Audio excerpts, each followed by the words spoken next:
Assalamu alaikum wa rahmatullahi wa barakatuh. May peace, mercy and blessings of Allah subhanahu wa ta'ala Almighty God be on all of you. I am not shocked at all at the decision of the Interpol to once again refuse the request of the Indian government for a red corner notice against me. Maybe the common man in the street may be shocked. Maybe certain sections of the media may be shocked. But I'm sure the NIA and the Indian government is not shocked at all at the decision of the Interpol to once again refuse the red corner notice against me, because they know that all the allegations that are made against me, it is absolutely fictitious and they don't have an iota of evidence about it. My lawyers tell me that normally when any country requests for a red corner notice to the Interpol on charges of terrorism, rarely do they refuse it. But in this case, the Interpol, alhamdulillah, praise be to Allah, they refused it, knowing very well that all these allegations were fictitious, they don't have an iota of evidence, and it has a political and a communal agenda. Normally, when the Interpol issues a red corner notice against charges of terrorism, doesn't mean that the person is a terrorist.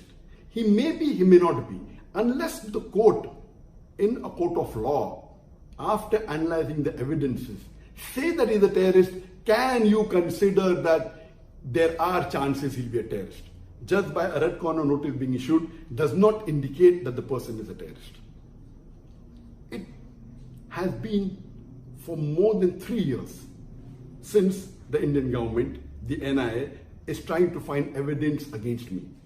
They started in July 2016, 3 years ago, to find charges against me. First they did allegation that I'm involved in terrorism. They could not give proof. Then they said I'm involved in hate speech. Then they went to money laundering, and alhamdulillah, all of their efforts have failed. Even the appellate court of ED, they clearly said, and they put a stay on them to attach my properties. That means the verdict of the judge carries a bigger weight than the complaint made by the ED. I wonder that why for the past 3 years is the NIA, the Indian agency, wasting the taxpayers' money just to follow the agenda of the political bosses? Don't they have the spine to speak the truth? Have not these officers read the Holy Scriptures? And I wonder that why is the Prime Minister of India, that is Narendra Modi, the NIA and the Indian agencies are not following the advice given to them in the Hindu scriptures? I am a student of comparative religion. I would like to advise them that why don't they follow the guidance given in Rigved in book number 7, chapter number 104, verse number 122, where it says that speaking truth is easy. The distinction between falsehood and truth and the knowledge of absolute truth is mentioned in the scriptures.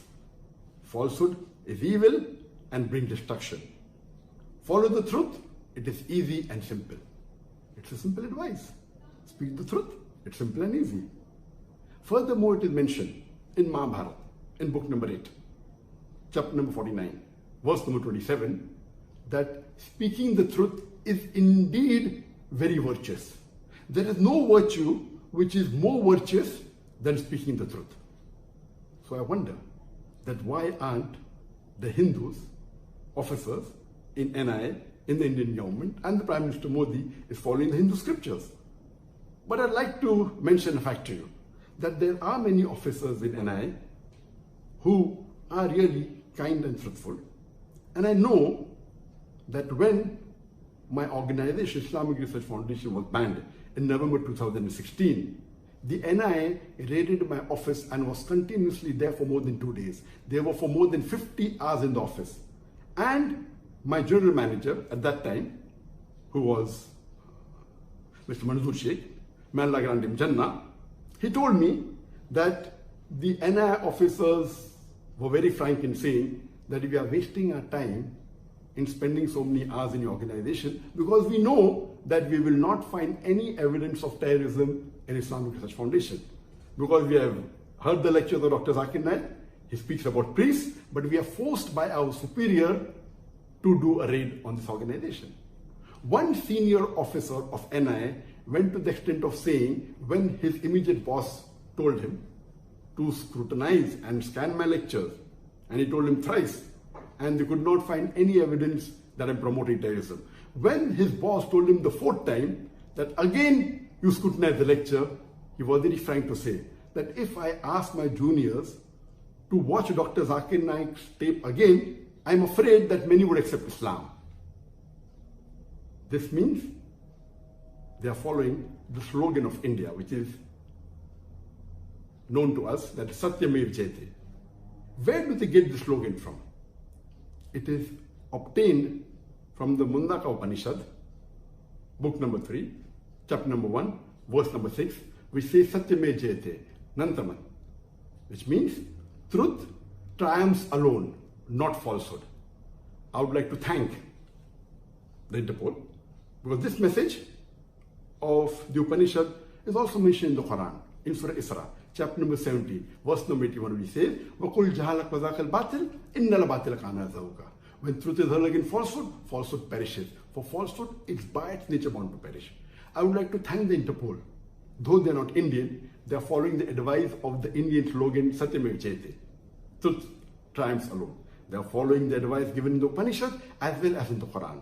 My only request is, why doesn't the Prime Minister of India, Narendra Modi, the NI and the Indian agencies also follow the advice of the Upanishad and the slogan of India, that is Satyamev Jayate, truth triumphs alone. Thank you. Assalamu alaikum. May peace be on you.